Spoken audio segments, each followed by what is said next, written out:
नमस्कार दर्शकों, आप देख रहे हैं अभय न्यूज का 22 फरवरी मंगलवार दोपहर का बुलेटिन। मैं हूं आपके साथ आकांक्षा पिवाल। आइए देखते हैं शहर की कुछ खास गतिविधियां।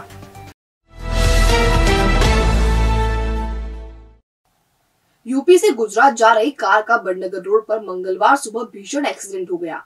हादसे में कार सवार महिला की मौके पर ही मौत हो गई, जबकि 3 अन्य लोग घायल हो गए। घायलों को उपचार के लिए अस्पताल में दाखिल कराया गया है। दरअसल कानपुर यूपी के रहने वाले गुफरान का गुजरात के भरूच में होटल कारोबार है। वह पत्नी आरसीन और 3 बच्चों के साथ सोमवार की सुबह कानपुर से भरूच के लिए कार क्रमांक GJ16 CH7235 से निकले थे। रात ज्यादा होने के कारण परिवार उज्जैन में ठहरा और मंगलवार सुबह इन्होंने जर्नी फिर से शुरू की। उज्जैन से निकलकर ये लोग नलवा के आसपास ही पहुंचे थे कि एक तेज रफ्तार वाहन ने इनकी कार को साइड से तेज टक्कर मार दी। हादसा इतना भीषण था कि कार पूरी तरह चकनाचूर हो गई।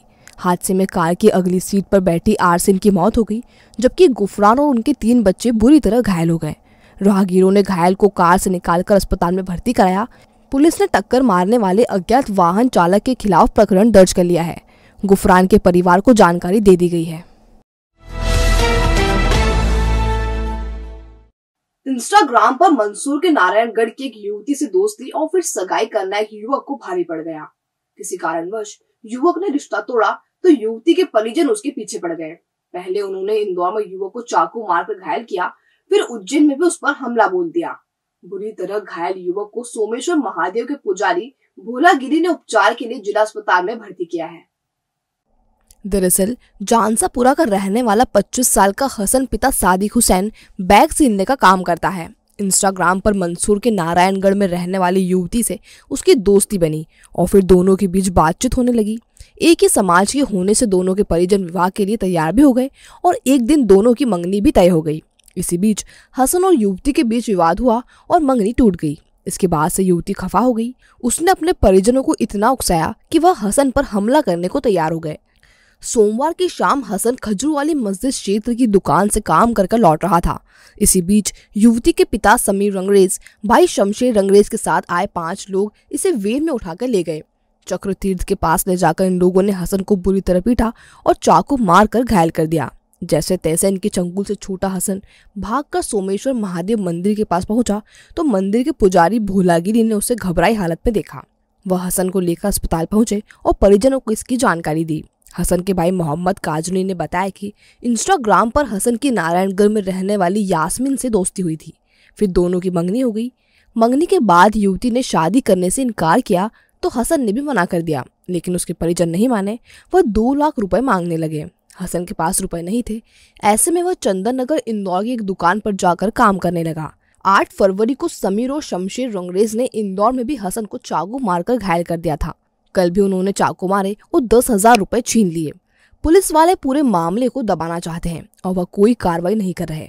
पुजारी भोलागिरी ने बताया कि सोमेश्वर महादेव मंदिर के आगे घाट पर यह घटना हुई है। हसन बैरिकेड पकड़कर खड़ा था। मैंने उसे पूछा कि क्या हुआ तो उसने बताया कि कुछ युवकों ने उसे चाकू मार दिया।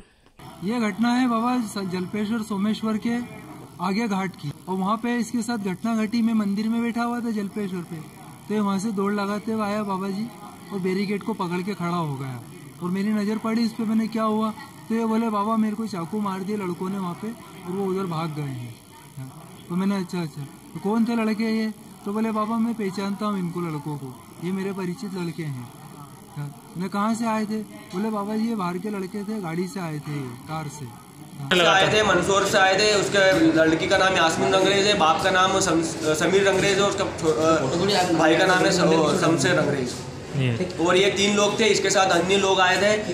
वहाँ पे इंदौर में आए थे। इंदौर में तो गन रख दी थी उसके चाचा ने इसके खोपड़ी पे, बोले कि तेरे को आज मार देंगे। क्यों मारना चाह रहे हैं? तो क्या कारण है, क्यों मारना चाह रहे हैं? इसका कारण ये है कि लड़की ने इसको मना कर दिया, हम तेरे से रिश्ता नहीं रखना। इसने बोला भाई ठीक है कोई दिक्कत नहीं है। तो इसके घर वाले बोलते हैं कि भाई हम तेरे से एक बार और बात करना चाहते हैं, क्या है? तो इसके घर वाले मांग कर रहे हैं भाई 2 लाख रुपए दे। भीम आर्मी के पूर्व जिलाध्यक्ष ने लेन देन के विवाद में मारपीट करने, चेन व अंगूठी छीनने के बाद गोवर्धन सागर में डुबाने का आरोप लगाया है। उन्हें जिला अस्पताल में उपचार के लिए भर्ती किया गया। दरअसल अंकपात मार्ग पर रहने वाले 32 साल के भारत कुमार उर्फ बंटी पिता कैलाश चंद करे भीम आर्मी के पूर्व जिलाध्यक्ष हैं। उन्हें लोगों ने गोवर्धन सागर से निकालकर अस्पताल पहुंचाया था। भारत के शरीर पर केवल अंडरवियर था। उसका आरोप है कि आकाश बाथम, हरी बाथम ने उसके साथ मारपीट की। इनसे उसका लेन देन का विवाद है। इसके चलते आकाश और हरी ने भारत को पहले घेरा और बेसबॉल बैट से बुरी तरह पीटा। भारत कुमार के मुताबिक आरोपियों ने 8 ग्राम वजनी सोने की चेन और 2 ग्राम वजनी अंगूठी छीन ली। इसके बाद उसके कपड़े उतरवाकर गोवर्धन सागर में फेंक दिया। जब वह डूबने लगा तो लोगों ने उसे बचाया। हालांकि पूरा मामला संदिग्ध लग रहा है क्योंकि अस्पताल में भर्ती कराते वक्त भारत कुमार नशे में धूत था।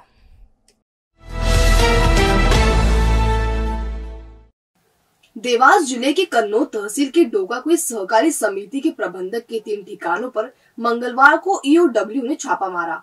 छापे के दौरान करोड़ों रुपए की संपत्ति का पता चला है। संपत्ति बचाने के लिए प्रबंधक ने अपने दोनों बेटों की वल्दी अथी बदल दी थी। दरअसल डोकाकुई सहकारी समिति प्रबंधक गोविंद बागवान के 3 ठिकानों पर उज्जैन से टीमों ने अलग अलग दबिश दी। बागवान पर किसानों के नाम से फर्जी लोन करवाकर लोन माफ करवाकर राशि हड़पने का मामला भी दर्ज है। कन्नौज पुलिस इस मामले में बागवान को गिरफ्तार कर चुकी है और वह जेल में बंद भी रह चुका है। बतौर प्रबंधक गोविंद को वेतन के तौर पर केवल 8,000 रुपए मिलते हैं, लेकिन उसके पास मिली संपत्ति करोड़ों की है। ऐसे में भ्रष्टाचार का आरोप स्वतः प्रमाणित हो रहा है।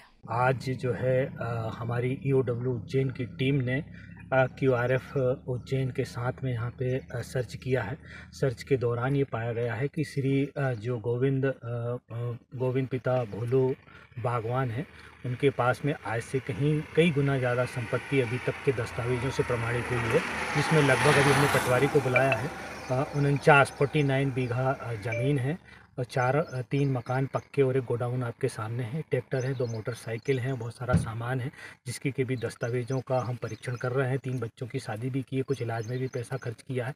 सभी का जो अभी तक का एनालिसिस हुआ है, ज्वेलरी वगैरह, इससे स्पष्ट है कि कई गुना आय से अधिक संपत्ति इन्होंने अर्जित की है। मठ मंदिर की जमीन पर उपजाई उपज की बिक्री का पंजीयन करने की मांग को लेकर अखिल भारतीय पुजारी महासंघ ने कलेक्टर के नाम का ज्ञापन जन सुनवाई में जिला पंचायत सीईओ अंकिता धाकरे को दिया है। दरअसल शासन हर साल मठ मंदिर की जमीन लीज पर देता है। अधिकतर जमीन पंडे पुजारियों के पास है। इन जमीनों पर हुई उपज को बेचने में काफी मशक्कत करनी पड़ती है। ऐसे में इनकी उपज व्यापारियों को औने पौने दाम पर बेचनी पड़ती है। इसी स्थिति से बचने के लिए पुजारी महासंघ ने ज्ञापन सौंपा और उपज का पंजीयन करने की मांग की ताकि उपज की सही कीमत मिल सके।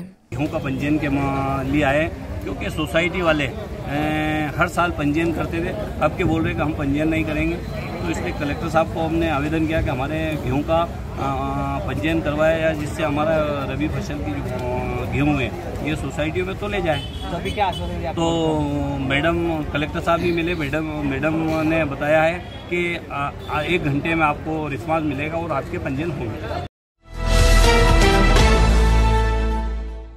ऋषिनगर एक्सटेंशन स्थित प्रजापिता ब्रह्मा कुमारी आश्रम में सोमवार को शिव नवरात्र महोत्सव की शुरुआत की गई।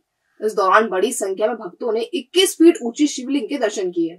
महा महोत्सव के दौरान ऋषिनगर स्थित संस्था प्रांगण शिव दर्शन धाम में परमात्मा शिव की एक विशाल झांकी लगाई गई है। ब्रह्मा कुमारी मंजू दीदी ने बताया कि इस झांकी में 21 फीट ऊंचे शिवलिंग का निर्माण किया है, जिसके निर्माण में 280 किलो लोहा लगा है तथा शिव दर्शन आध्यात्मिक चित्र प्रदर्शनी लगाई गई है, जो भक्तों के आकर्षण का मुख्य केंद्र रहेगी। ये झांकी 21 फरवरी से 3 मार्च तक रहेगी। इस अवसर पर परमात्मा शिव के गुणों पर आधारित शिव महिमा व्याख्यान माला रखी गई है, जिसमें प्रतिदिन भिन्न भिन्न वर्गों को आमंत्रित किया जाएगा। उस वर्ग से संबंधित परमात्मा गुणों के बारे में बताया जाएगा। है तो विशाल वास्तव में ये ज्योतिष स्वरूप परमात्मा शिव का यादगार पर्व है महाशिवरात्रि, जिसको ब्रह्मा कुमारी महा महोत्सव के रूप में मना रही हैं। ये प्रोग्राम हम लोग आज स्टार्ट किया 21 फरवरी को और ये कार्यक्रम हमारा 3 मार्च तक रहेगा।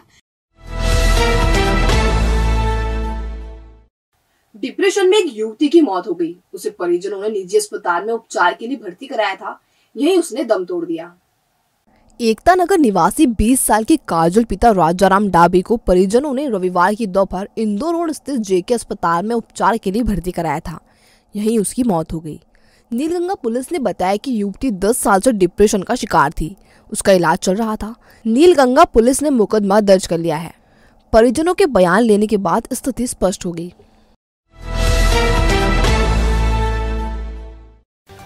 तो आप आपने देखा अभय न्यूज का आज का बुलेटिन। अगर खबरों को लेकर आपके पास कोई फीडबैक हो तो हम तक जरूर पहुंचाएं। कल फिर मिलेंगे नए बुलेटिन के साथ। नमस्कार।